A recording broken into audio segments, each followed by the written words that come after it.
Oke, selamat malam teman-teman. Halo, shalom. Kalian yang di rumah dan kita yang di gereja. Gimana nih kabar kalian nih? Lagi pada off cam. Oke deh, kita akan mulai ibadah komsel kita pada malam hari ini. Kita akan menyanyikan lagu bersama keluargaku.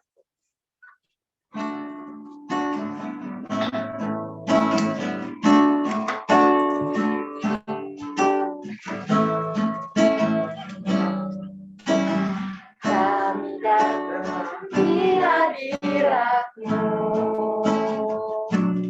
dalam satu hati dengan bersehati,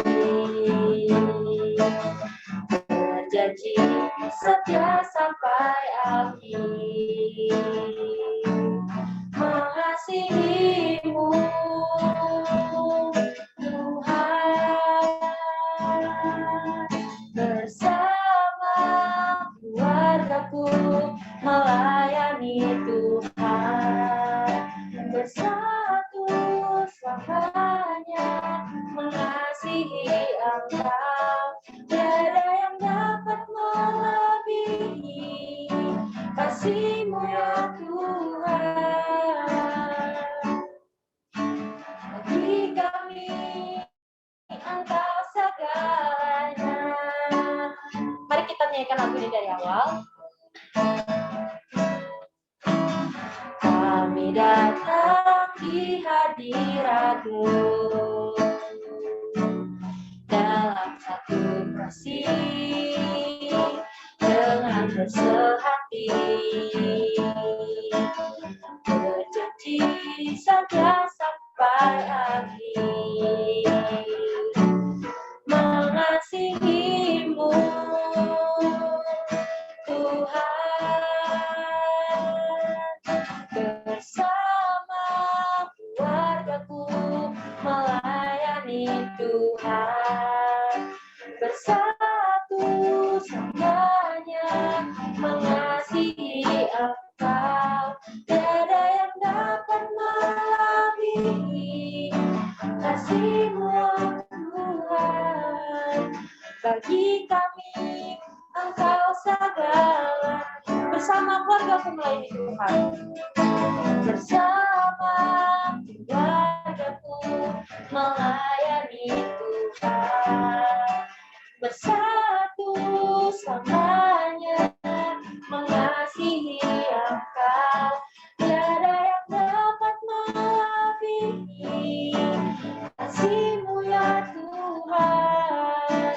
Bagi kami Engkau segalanya. Mari kita bersatu dalam doa.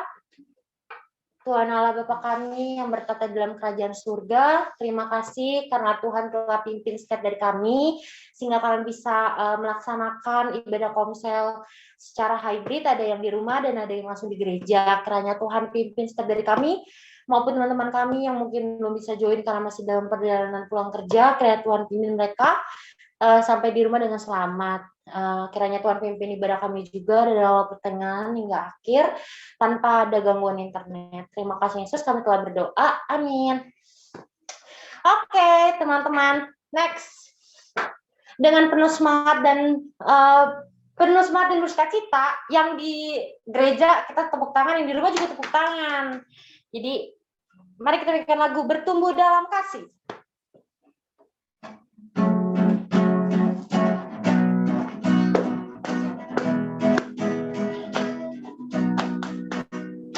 Sebagai saudara seiman di dalam tubuh Kristus, menyerahkan seluruh hidupnya, berbagi kasih bersama.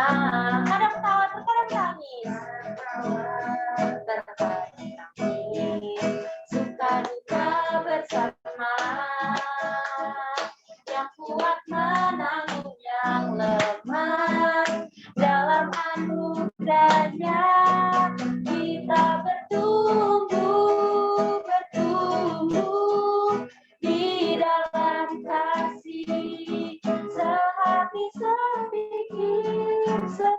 setujuan melangkah bersama. Tuhan yang besar lama nanti di hadapan kita.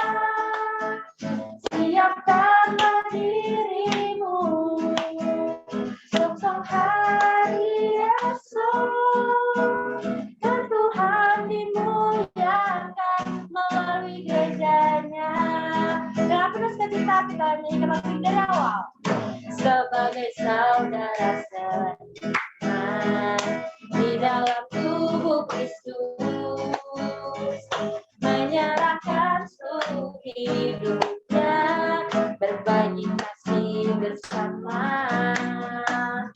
kadang tawa terkadang suka duka bersama, yang kuat menanggung yang lemah, dalam anugerahnya kita bertumbuh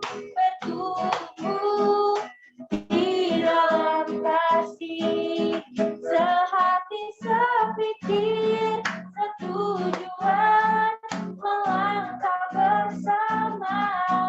Tuhan yang besar lama nanti di hadapan kita. Siapkanlah dirimu untuk hari esok, dan Tuhan dimuliakan melalui gerejanya. Dan Tuhan dimuliakan. Dan Tuhan dimuliakan melalui gerejanya. Yeay. Biasanya nih kalau kita konsel offline nih, ini saat-saat sebelum firman tuh sharing. Nih bagi teman-teman yang ada di gereja ataupun yang ada di rumah, ada yang mau sharing nggak nih? Ada, tapi mereka sebenarnya nih malu-malu nih, karena kita pertama kali guys, jadi canggung-canggung dikit. Adakah? Oh ya udah, seperti biasa mungkin ntar pas pokok doa pasti ada sharing, mantap. Ini apa? Oke, kita akan masuk ke dalam firman Tuhan yang akan disampaikan oleh Kaniko. Kita akan menyanyikan lagu dengan sayapmu.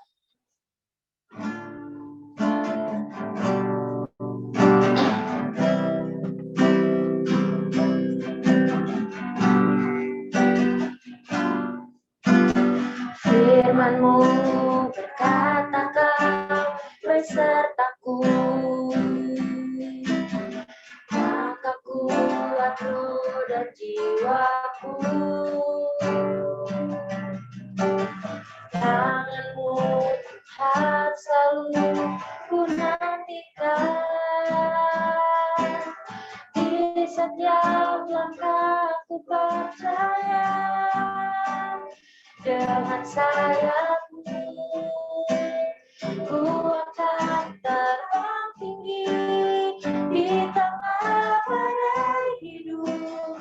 Ku tak menyerah, Kau kekuatan dan perlindungan bagiku, pertolonganku di tempat maha tinggi. Ku mengangkat tanganku, aku berserah. Kau ku nantikan, Kau yang ku sembah, Yesusku, Rajaku.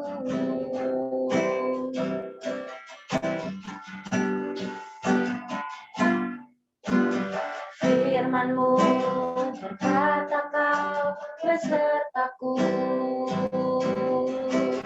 maka kuat roh dan jiwaku. Tangan-Mu Tuhan selalu ku nantikan,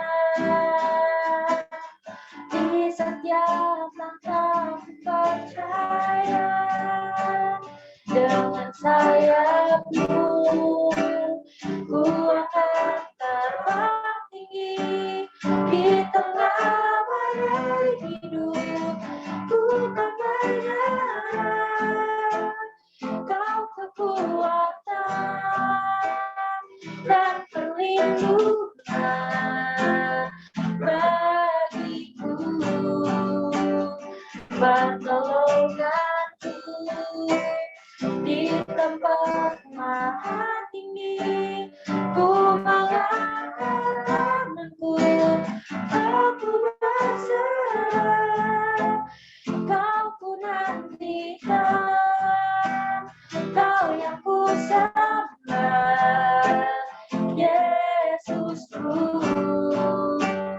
Rajaku, Yesusku Rajaku, Yesusku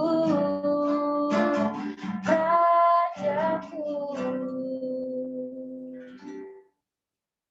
Aku persilakan Kaniko untuk menyampaikan firman Tuhan. Shalom teman-teman. Shalom. Yang di rumah suaranya mana? Yang di rumah.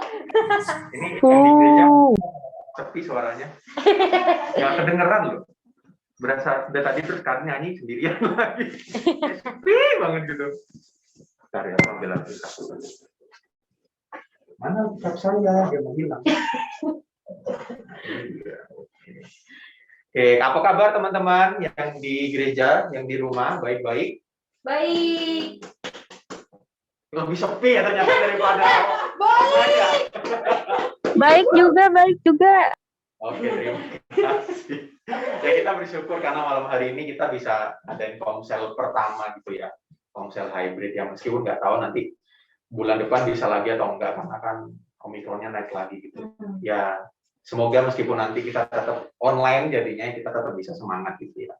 Thank you juga teman-teman yang udah join dari rumah. Meskipun tadi kayak Senja masih di kantor, udah usai tetap join. Terima kasih. Yuk mari sebelum kita bersama-sama merenungkan firman Tuhan hari ini, kita mau sama-sama berdoa. Mari kita berdoa.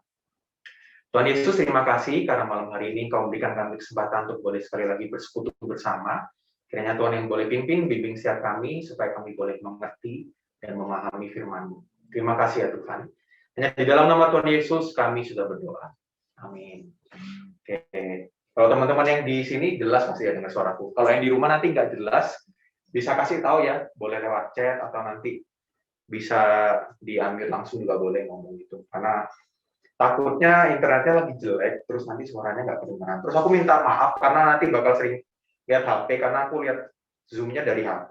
Jadi mau minta tolong teman-teman juga untuk bantu bacain, jadi bakal sering nunduk-nunduk. Oke, nah hari ini kita akan sama-sama merenungkan tema tentang Inggrisnya. Nia bisa bantu bacain. Aku takut kepleset. Practicing self denial. Oh. Apa nih?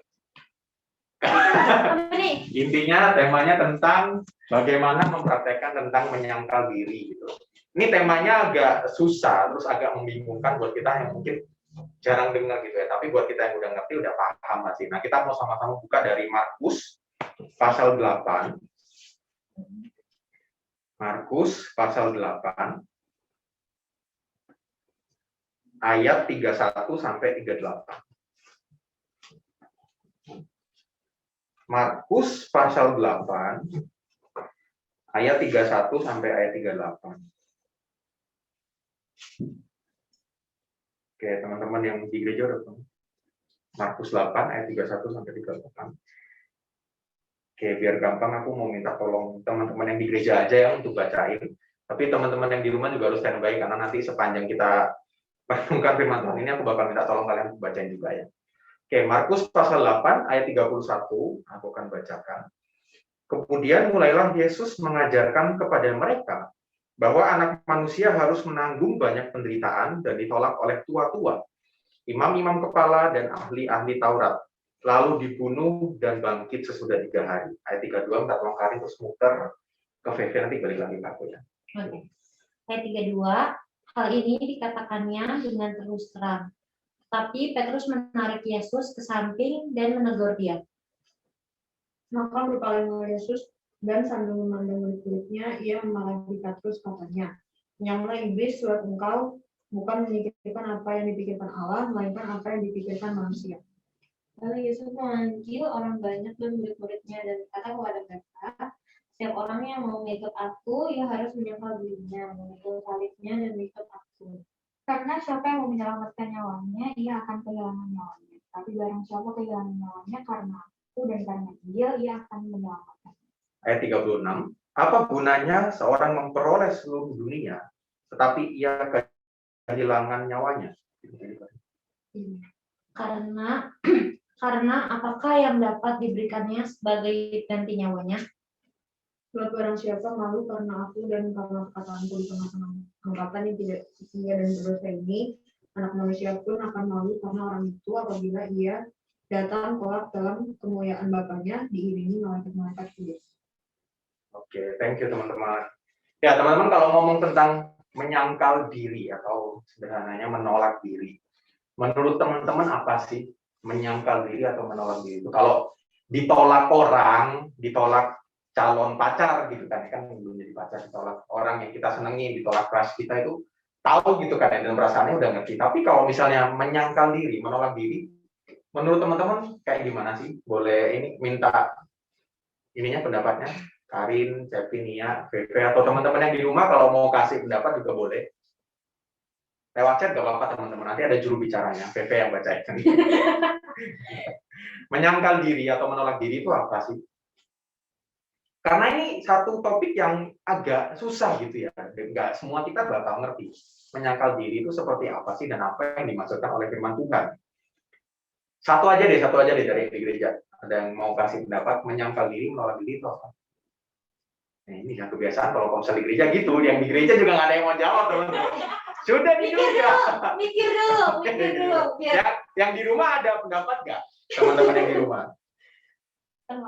Tadi aku lihat ada Senja, ada Antonia, ada Gerard, ada Lionel, ada Adriel. Apa menyangkal diri atau menolak diri itu apa? Yang ada di pikiran kalian apa? Nggak usah pusing-pusing. Yang muncul pertama namanya menolak diri itu apa? Apa? Melawan apa yang kita suka. Melawan apa yang kita suka. Oke, kalau kata Nia sama Karin, apa tadi? Kata Nia aja sih. Kayak don't believe in your guts gitu. Waduh. Oh, oke. Iya. Kalau kata Nia, terjemahan Nikola sederhana ya. Jangan percaya kepada Allahmu. Allahnya tapi kecil teman-teman, dia nggak? Enggak. Apa sih? Diri kan, bersalah kan? Aduh, udah nggak jadi deh. Ya, kalau dielaborasikan jelasin apa sih don't believe in your guts? GUTS. Oh God, sorry. Oh. Jangan percaya apa ya Indonesia-nya guts? Iya makanya nggak ketahui kan. Oke teman-teman, Iya, GUTS Katanya tidak mengakui. Nah, Tidak mengakui siapa dong?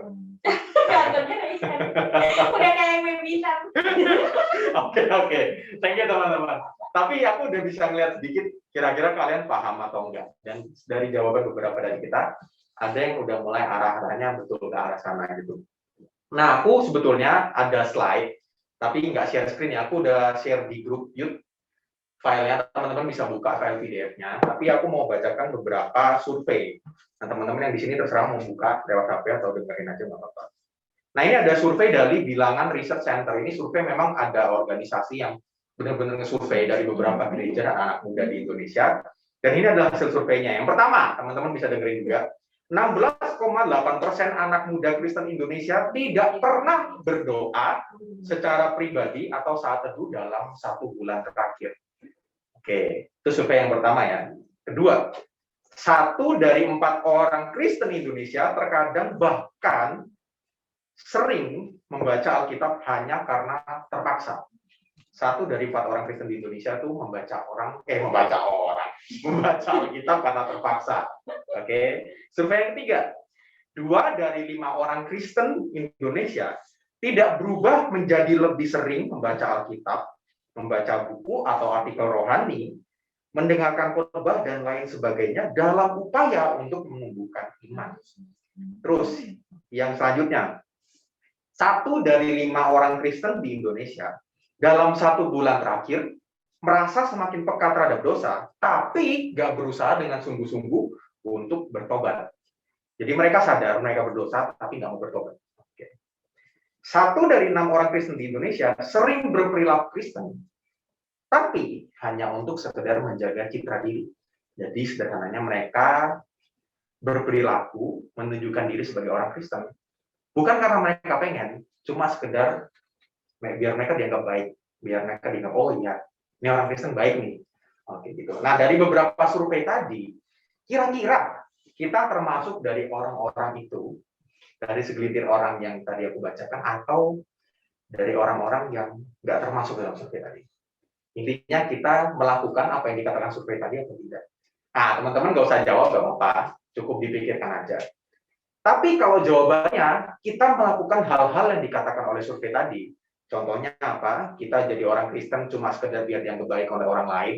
kita tahu dosa tapi kita nggak mau bertobat, terus kita baca Alkitab karena terpaksa, dan selanjutnya kita jarang doa dan jarang saat teduh. Nah, kalau kita termasuk dalam orang-orang tersebut, berarti selama ini kita belum benar-benar ikut Tuhan dan belum benar-benar menyangkal diri kita. Dan ini wajar atau enggak?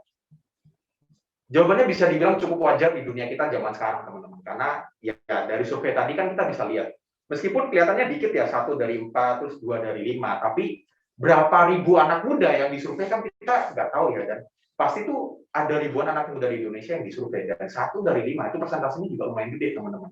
Jadi kalau kalian merasa seperti itu dan kalian melakukannya, ya kenyataannya memang masih banyak anak-anak muda yang seperti itu, dan aku sendiri nggak boleh bohong ya, nggak boleh munafik, aku juga termasuk dari beberapa orang tadi.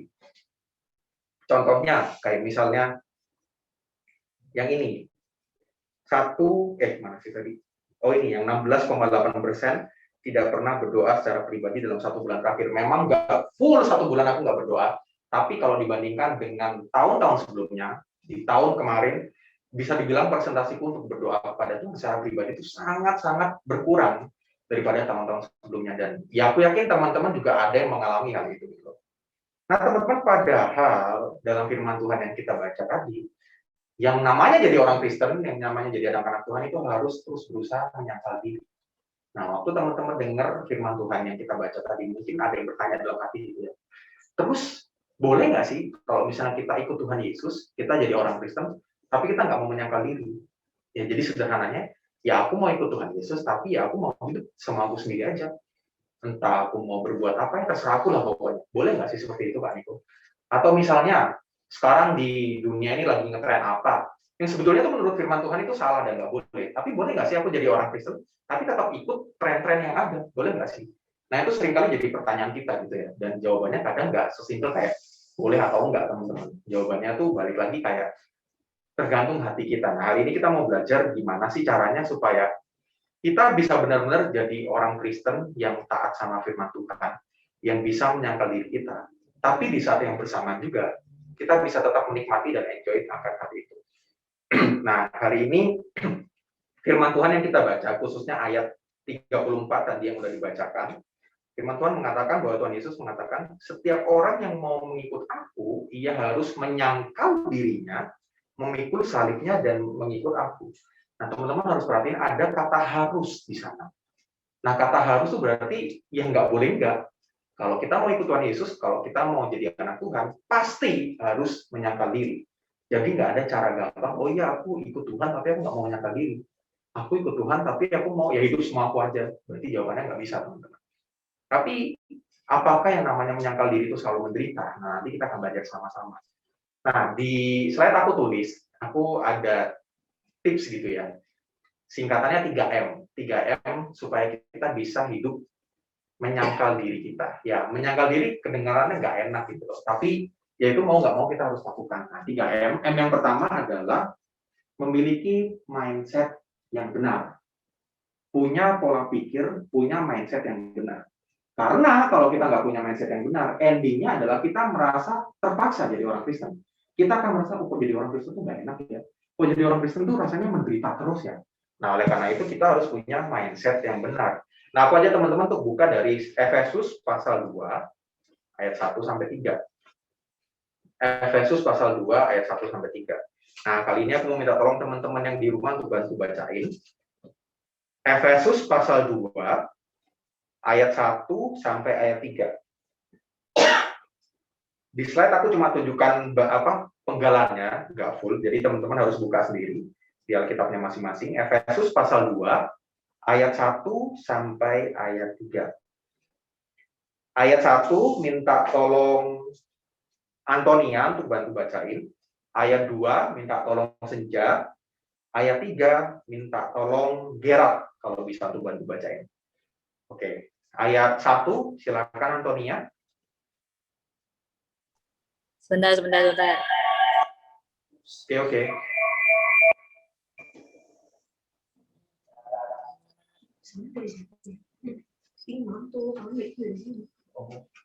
Semuanya adalah kasih karunia. Kamu dahulu sudah mati karena pelanggaran-pelanggaran dan dosa-dosamu.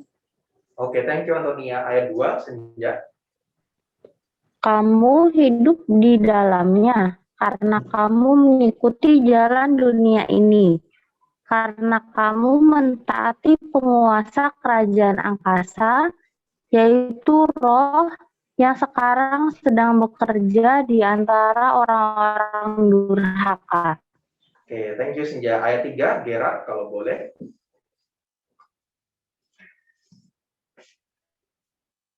Gerard ada di tempat?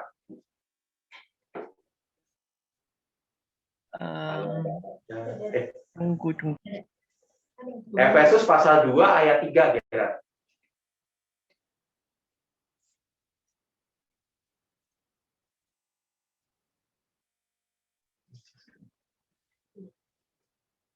Efesus 2 ayat 3.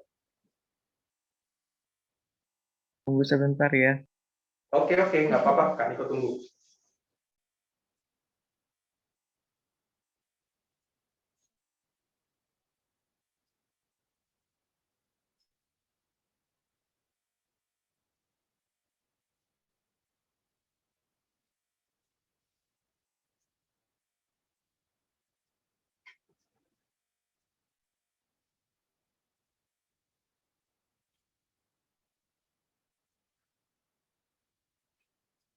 Yang ketemu Gerard, Efesus 2 ayat 3. Sudah.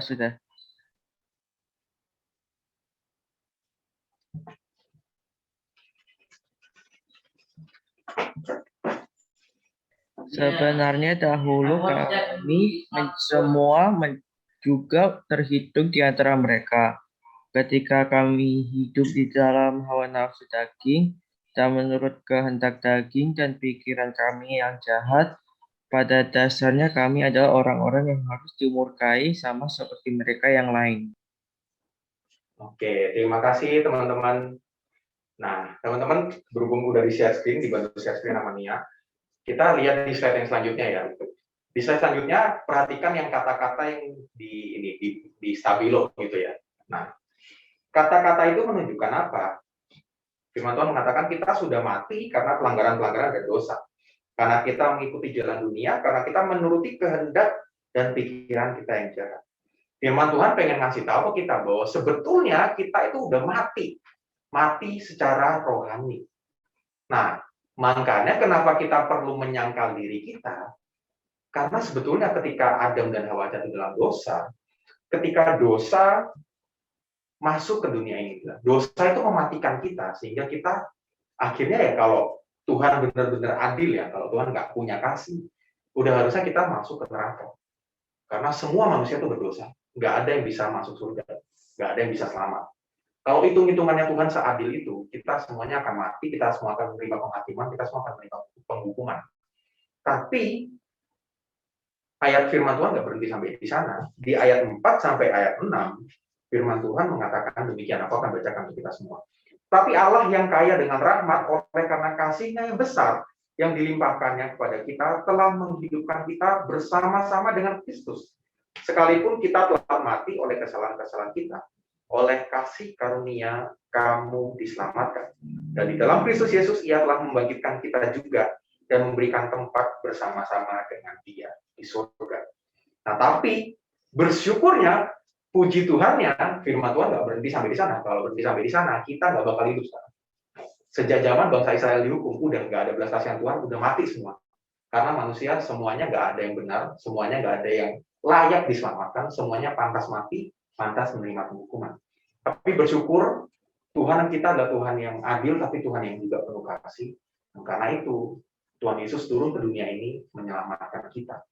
Dan oleh karena itu juga, meskipun dosa mematikan kita telah dihidupkan kembali bersama-sama dengan Kristus. Tapi ada pertanyaan lainnya, teman-teman. Pertanyaannya, kenapa di zaman sekarang kita, anak-anak muda juga ya, masih merasakan yang namanya kekosongan dan hampa? Nah, mungkin teman-teman, ya entah teman-teman pernah merasakan atau enggak, tapi aku pribadi pernah merasakan. Aku pengen sesuatu nih, entah itu barang, entah itu mungkin pujian dari orang lain gitu ya. Pokoknya aku pengen sesuatu. Dan aku sudah mendapatkan sesuatu tersebut. Apa yang aku pengen aku udah dapetin. Tapi setelah mendapatkan hal itu, hatinya tuh tetap rasa kosong dan hampa. Dan bukan sekedar kosong dan hampa, tapi kita pengen sesuatu yang lain lagi. Misalnya, oh aku pengen beli komputer nih misalnya gitu ya. Anak-anak cowok pengennya gitu ya, pengen beli komputer, atau pengen beli PS5 gitu ya. Tapi setelah beli hal itu, ada satu keinginan lagi, kok kayaknya komputer atau PS5 doang kurang ya, pengen beli yang lain lagi. Nanti udah makin dewasa, pengennya juga, bukan cuma komputer, bukan cuma pengen PS5, pengennya beli mobil, beli sports car, atau teman-teman cewek mungkin ya, yang ngefans sama entah itu aktor Korea ataupun K-pop gitu ya. Misalnya PP pengen ketemu sama personelnya mana gitu, atau Nia pengen kemana, pengen ke Jepang terus ketemu siapa idolnya gitu kan ya. Ibu. Nggak tahu kan, nggak tahu. Misalnya Tuhan udah kabulin gitu, bisa ketemu sama idolnya. Terus habis ketemu pasti ada perasaan lagi kayak, aduh kalau ketemu doang kurang ya, kayak seandainya gue bisa jadi istrinya, bisa jadi bininya gitu, mungkin siapa tahu kan ya. Tapi nggak mungkin nggak ya. Itu contoh doang kan teman-teman. Tapi Bukan gitu ya. udah terlalu ngehalu. Nah, tapi begitu teman-teman, sepanjang aku hidup ya, karena aku pasti bilangnya secara pengalaman pribadiku. Nah, teman-teman nggak tahu rasakan atau enggak. Tapi menurut pengalaman pribadiku dan beberapa teman-teman yang bercerita, dan ada beberapa teman-temanku yang usianya udah jauh lebih tua dari kita, gitu. Mereka mengatakan bahwa meskipun kita udah dapat sesuatu yang kita pengen itu, pasti ada satu perasaan lain yang pengen lebih, dan perasaan itu nggak pernah terpuaskan. Dan meskipun kita dapat semua yang kita pengen, misalnya terus kita pengen wishlist-nya tuh banyak gitu ya, ada 100, dan kita udah dapat semua. Di akhirnya, meskipun 100 wishlist itu udah centang semua, akan tetap ada perasaan yang kosong dan kayak, kok kayaknya semua hal itu nggak bisa memuaskan aku. Nah, itulah yang sebetulnya apa ya, salah satu akibat dari dosa. Meskipun kita udah hidup bersama-sama dengan Tuhan, tapi yang namanya kita manusia udah dari sononya jatuh dalam dosa. Natur keberdosaan kita tuh tetap ada. Dan meskipun kita udah terima Tuhan Yesus, udah jadi orang Kristen, udah diselamatkan, kita tetap bisa jatuh dalam dosa. Dan perasaan hampa dan kosong itu nggak pernah akan bisa hilang. Sampai kita nantinya ketemu sama Tuhan Yesus kedua kali.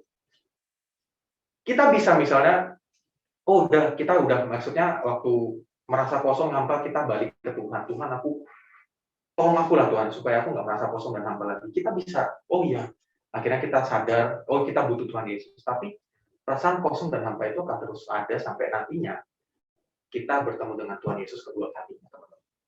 Dan kenapa kita harus menyangkal diri? Kenapa kita harus lebih mengikuti perintah Tuhan, lebih mentaati perintah Tuhan daripada mengikuti keinginan diri kita sendiri? Karena jawabannya adalah, kalau kita nggak menyangkal diri, kalau kita terus-terusan egois, pada akhirnya kita akan ketemu sama perasaan kosong dan hampa itu. Karena jawaban dari semua pertanyaan kita, jawaban dari semua yang kita pengen itu sebenarnya bukan apa yang ada di dunia ini, tapi di luar dunia ini, yaitu Tuhan itu sendiri. Nah, makanya kenapa Tuhan Yesus harus datang ke dunia ini? Karena dia tahu, dialah jawaban dari kehampaan, kekosongan yang manusia alami. Kalau Tuhan Yesus nggak datang, sampai mati pun kita akan tetap merasa kosong dan hampa, kita nggak tahu jawabannya. Bersyukurnya, kita jadi orang Kristen, kita jadi anak-anak Tuhan, kita udah tahu. Ketika kita merasa kosong dan hampa, itu jadi satu reminder, jadi satu alarm buat kita, berarti yang aku cari itu salah selama ini. Yang aku cari harusnya bukan ini. Tapi ya Tuhan itu sendiri. Dan itu nggak gampang, teman-teman. Kenapa? Karena memang ya godaannya terlalu banyak gitu loh. Iblis itu menggoda kita dengan banyak cara. Dan itu sebabnya kita perlu M yang kedua. Bukan sekedar kita harus punya mindset yang benar, tapi kita juga harus memakai perlengkapan senjata Allah. Karena firman Tuhan mengatakan secara khususnya di Efesus pasal 6 ayat 14-17. Teman-teman kalau lihat gambarnya, teman-teman pasti ingat gitu ya. Nah, di gambarnya ini bahasa Inggris ya, tapi teman-teman pasti tahu kayak berbaju sirahkan keadilan, berikat pinggangkan kebenaran. Nanti kita akan bahas lagi gitu ya secara spesifik di komsel ke depannya. Tapi ini ada satu hal yang kita harus ingat. Tuhan panggil kita jadi anak-anaknya itu gak cuma sekedar kamu jadi anakku, kamu jadi pengikut, ya udah selesai itu. Enggak. Tapi Tuhan juga perlengkapi kita dengan perlengkapan senjata Allah. Sayangnya, kita seringkali lupa nggak pakai hal itu. Nah, ini ada satu kutipan dari pendeta namanya John Piper, bahasa Inggris, tapi kalau di bahasa Indonesia kan secara sederhana, menurut terjemahanku sendiri gitu ya, dia tuh pengen mengatakan, iblis itu mendedikasikan 168 jam dalam seminggu, itu untuk berusaha menipu kita, berusaha menghasut kita. Nah, bagaimana kita pikir kalau misalnya kita cuma berusaha memperlengkapi diri kita dengan hanya membaca Alkitab itu cuma 10 menit. Menurut kita bisa menang nggak dari iblis? Nah, ini satu pertanyaan yang sebenarnya jawabannya kita udah tahu gitu ya. Jawabannya nggak mungkin bisa. Lah kita cuma luangin waktu 10 menit dalam seminggu. Iblis luangin waktu 168 jam dalam seminggu. Dia berusaha ngatur taktik, dia berusaha ngatur strategi untuk menjatuhkan kita, untuk menghasut kita, untuk menjauhkan kita dari Tuhan. Nah, sedangkan kita masih syukur-syukur gitu ya, 10 menit sehari. Nah, kadang kita baca Alkitabnya cuma buka, screening dong gitu ya. Oke, ini temanya ini. Oh, ceritanya tentang ini. Oke, udah selesai. Udah selesai langsung tutup gitu. Nah, kadang kita lupa kan hal ini, teman-teman. Kita mau berjuang, kita mau berusaha, tapi kita nggak angkat ke perlengkapan kita nggak angkat senjata kita. Dan salah satu senjata kita yang paling kuat adalah firman Tuhan. Sayangnya, kita lupa, ini cuma jadi ganjelan bantal, atau kadang cuma, ya jadi pajangan itu di rak buku gitu ya, Bible, udah tulisannya gitu doang. Tapi yang kita baca ya, entah itu gadget, atau mungkin kita nonton hal yang lain, nonton drakor, atau nonton yang lain itu, dan kita lupa untuk baca dan bawa senjata kita ini. Dan bukan cuma Alkitab yang kita lupakan, kita lupa untuk tanya sama Tuhan, kita lupa untuk minta tolong sama Tuhan, kita lupa untuk doa. Lalu tanpa kita melakukan semuanya, kita nggak mungkin bisa menang lawan iblis. Dan ada satu kutipan lainnya, nah bahasa Inggris juga, tapi secara sederhana, dia ini mengatakan gini, bagaimana perjuangan kita dengan dosa? Apakah itu sebuah pertandingan, sebuah perang, sebuah perjuangan, atau jangan-jangan selama ini kita udah kibarin bendera putih, udah menyerah dari awal gitu. Nah, dia mengatakan, ada seorang pendeta namanya R.C. Sproul mengatakan, hidupku tidak pernah terasa lebih sulit. Hidupku tidak pernah terasa lebih sulit. Batu. Apa terjemahan ininya nih? Hidupku dulu nggak susah Iya betul. sampai aku jadi. Hidupku dulu nggak susah sampai aku jadi orang Kristen. Intinya, setelah jadi orang Kristen, dia merasa hidupnya lebih susah. Nah, itulah, itu sederhananya begitu teman-teman. Dan dia ingin mengatakan, karena itu, jadi orang Kristen itu nggak gampang. Kita harus berjuang terus-terusan untuk melawan dosa kita. Dan ya memang kenyataannya nggak gampang. Aku pun sendiri udah jadi hamba Tuhan. Ya setelah kuliah, terus sekarang pelayanan, berarti hitungannya 6 tahun lah, hampir 6 tahun gitu. Dan setiap hari itu harus terus-terusan melawan dosa ini, teman-teman. Bahkan dari hal yang simpel aja gitu ya, dari hal yang simpel, bangun tidur gitu, bangun tidur. Yang paling sering aku rasakan bangun tidur, pasti ada dua pilihan. Pilihan antara aku duduk, buka Alkitab, doa, satu gitu ya. Atau pegang HP, atau malah ya ngestus alarm, tidur lagi gitu. Dan yang sering dilakukan yang kedua, ngestus alarm, tidur lagi gitu. Apalagi kalau misalnya udah capek gitu ya, malamnya habis kepikiran sesuatu, entah mungkin kepikiran, kalau dulu kuliah kepikiran paper, tugas-tugas, atau kepikiran skripsi, atau sekarang mungkin kalau teman-teman yang lagi cari kerjaan, kepikiran, ada aku kerjaan di mana nih. Nah, paginya tuh kayak, aduh, aku mau bangun tuh kayak malas banget gitu loh, dan banyak hal lainnya gitu ya. Sebenarnya di dalam hidup kita sehari-hari aja banyak pilihan-pilihan yang harus kita pilih gitu loh.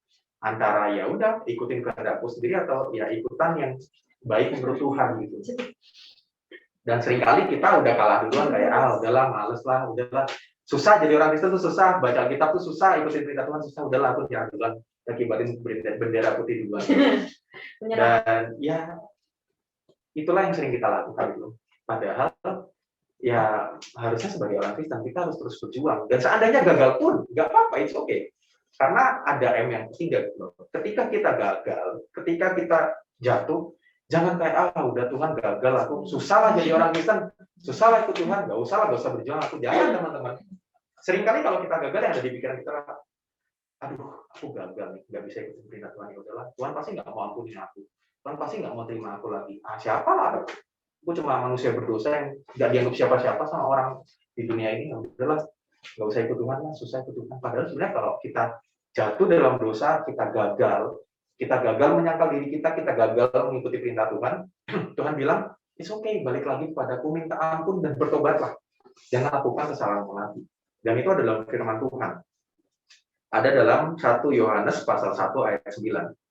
Tuhan mengatakan jika kita mengaku dosa kita, maka Ia yang adalah setia dan adil, sehingga Ia akan mengampuni segala dosa kita dan menyucikan kita dari segala kejahatan. Jadi firman Tuhan sudah mengatakan, kalau kamu gagal jatuh, nggak apa-apa, itu wajar, namanya kamu manusia berdosa, wajar jatuh. Tapi jangan stuck di sana. Jangan diem aja, kamu harus balik lagi, minta ampun sama aku, dan bertobatlah. Aku bakal terima selalu kok. Firman Tuhan mengatakan demikian. Tapi kenapa kita susah? Karena hasutan iblis itu banyak. Ketika kita jatuh, kayak iblis itu ngomong, udahlah, Tuhan tuh nggak sayang sama lu. Tuhan tuh nggak bakal bantuin lu, Tuhan nggak bakal ampunin lu. Udahlah, gak usah bertobat, udahlah. Seenak lu aja lah, seseneng lu aja lah. Nah itu adalah suara-suara iblis, teman-teman, dan kita harus melawan itu.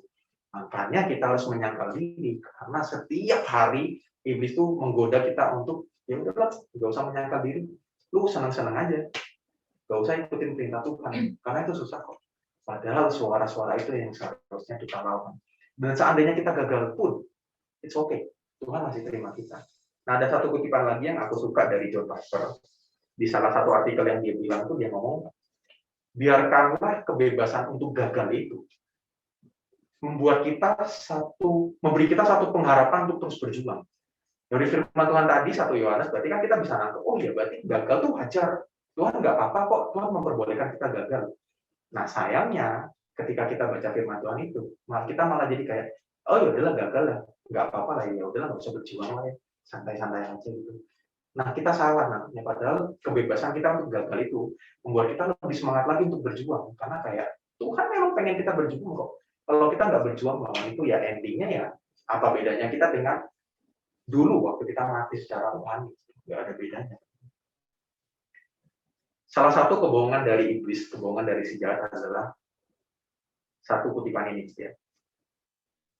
Iblis tuh seringkali mengatakan kepada kita, udahlah kamu nggak usah menyangkal diri, udahlah kamu nggak usah ikutin perintah Tuhan. Karena kalau kamu jadi orang Kristen yang taat, kalau kamu ikut Tuhan, kalau kamu ikutin perintah Tuhan, kalau kamu menyangkal diri, kamu akan kehilangan semua hal yang kamu cintai. Kamu akan hidup menderita. Kamu akan sengsara dan hidupmu akan seperti martir-martir yang akan hidupnya kesusahan, sengsara. Nah, pertanyaannya apa benar seperti itu? Sebenarnya enggak selalu jadi orang Kristen yang taat, enggak selalu jadi orang Kristen yang mau hidup mengikuti perintah Tuhan itu menderita. Banyak orang-orang yang aku tahu gitu lah. Dan mungkin teman-teman juga pernah ketemu teman atau mungkin ketemu orang yang mereka hidupnya tuh selalu mengikuti perintah Tuhan. Bisa dibilang hidupnya suci dan kudus itu. Tapi mereka selalu tersenyum, mereka tidak merasa menderita tuh. Dan kenapa kita merasa menderita atau enggak? Itu semuanya ada di mindset kita.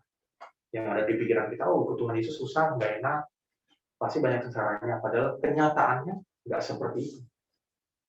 Malah ketika kita benar-benar ikut Tuhan, firman Tuhan dari yang kita baca tadi, Markus pasal 8, ayat 35, firman Tuhan mengatakan, karena siapa yang mau menyelamatkan nyawanya, ia akan kehilangan nyawanya. Tetapi barang siapa kehilangan nyawanya karena aku, ia akan menyelamatkannya. Firman Tuhan mengatakan, ya meskipun nantinya kita akan mati karena kita mentaati firman Tuhan, karena kita ikut Tuhan. Di akhirnya nanti, malah kita yang akan selamat, karena kita sudah hidup mengikuti firman Tuhan. Nah ini cukup bingung teman-teman. Tapi intinya, kita nggak boleh memfokuskan diri pada apa yang ada di dunia ini. Fokus kita harus pada kekekalan. Meskipun kita menderita, it's okay. Karena nanti di akhirnya ketika kita ketemu Tuhan, kita akan mendapat sukacita yang luar biasa. Tapi tenang teman-teman, yang namanya ikut Tuhan itu nggak selalu menderita kok. Memang ada up and down. Tapi jangan lupa, meskipun ada down, ada up-nya lagi. Hidup kita nggak mungkin stagnan turun terus. Tapi ikut Tuhan, itu ada naik turunnya. Dan setiap hari grafik kita akan terus naik. Meskipun ada duka ketika mengikuti Tuhan Yesus, ingatlah bahwa tetap ada sukacita juga ketika kita mengikuti Tuhan. Dan aku yakin teman-teman pasti pernah merasakan itu. Entah pengalaman seperti apa, tapi setiap kita pernah merasakan masing-masing. Dan aku mau menutup dengan 2 Korintus pasal 6 ayat 9 sampai ayat 10. 2 Korintus pasal 6 ayat 9 sampai ayat 10.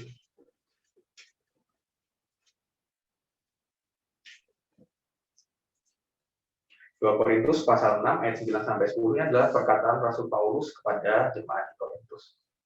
Dia pengen mengatakan kepada jemaat di Korintus dan kepada kita semua, sebagai orang yang tidak dikenal namun terkenal, sebagai orang yang nyaris mati dan sungguh kami hidup, sebagai orang yang dihajar namun tidak mati, sebagai orang berduka cita namun senantiasa bersuka cita, sebagai orang miskin namun memperkaya banyak orang, sebagai orang tak bermilik sekalipun kami memiliki segala sesuatu.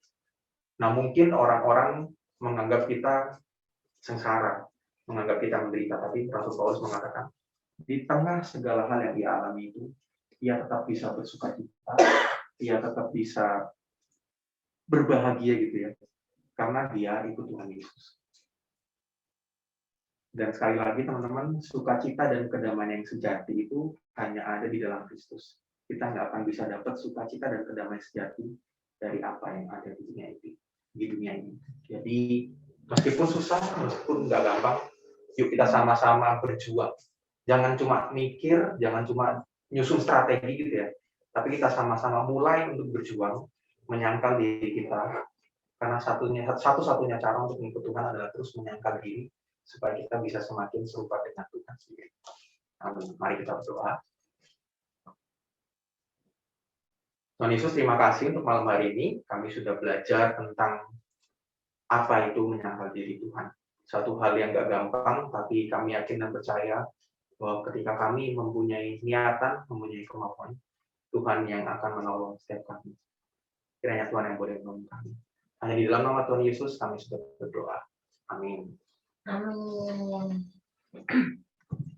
Oke, thank you Kaniko untuk sharingnya.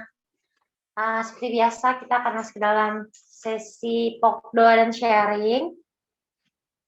Teman-teman yang di rumah atau yang di gereja, adakah yang mau menanggapi atau sharing apa gitu yang mau dibagikan kepada kita? Adakah teman-teman? Apa? Oh ya, recordnya mati.